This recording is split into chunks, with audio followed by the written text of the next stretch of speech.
लक्ष्मीचा अंधार आणि विठ्ठलाचा प्रकाश. एका खऱ्या शेतकऱ्याची साधी पण थोर गोष्ट. 10 वर्षापूर्वी जेव्हा लक्ष्मीला अंधत्व आलं तेव्हा गावातील काही शहाण्या लोकांनी तात्यांना सल्ला दिला होता. तात्या, आता ही काय कामाची? दूध देत नाही, वासरू देत नाही, उलट हिला चारा पाणी घालायला तुम्हाला पदरचे पैसे खर्च करावे लागते. देऊन टाका कुणा खाटकाला किंवा सोडून द्या मोकळी कुठेतरी. गावातल्या गोठ्यात आज शांतता होती, पण ती शांतता दुःखद नव्हती, तर ती एका अतूट विश्वासाची होती. कोपऱ्यात उभी असलेली लक्ष्मी, तिचं वय आज 32 वर्ष आहे. माणसाच्या आयुष्यात ही वर्षे फार नसतील, पण एका कपिलेसाठी हे वय म्हणजे आयुष्याचा मावळतीचा काळ. गेल्या 10 वर्षापासून लक्ष्मीच्या डोळ्यांसमोर फक्त अंधार आहे. तिला आता हिरवं गवत दिसत नाही, पाण्याचा हौद दिसत नाही, की तिला वर्षानुवर्षे जीव लावणारा तिचा मालक विठ्ठल तात्या दिसत नाही. तिला दिसतो तो फक्त तात्यांच्या हाताचा स्पर्श आणि त्यांचा तो मायेचा आवाज.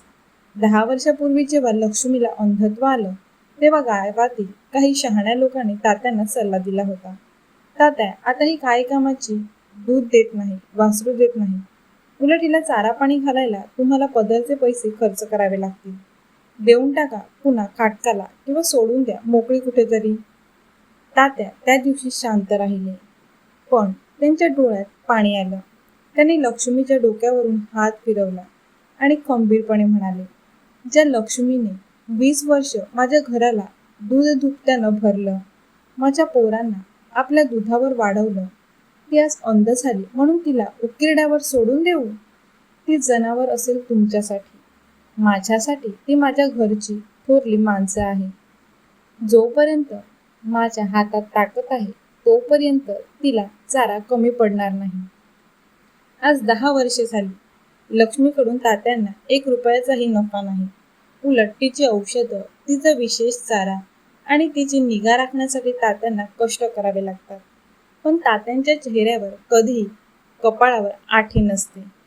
सकाळी उठल्याबरोबर तात्या आधी लक्ष्मीच्या गोठ्यात जातात. तिला लखू म्हणून साद घालतात आणि लक्ष्मीही तो आवाज ऐकून आपला कान टवकारते.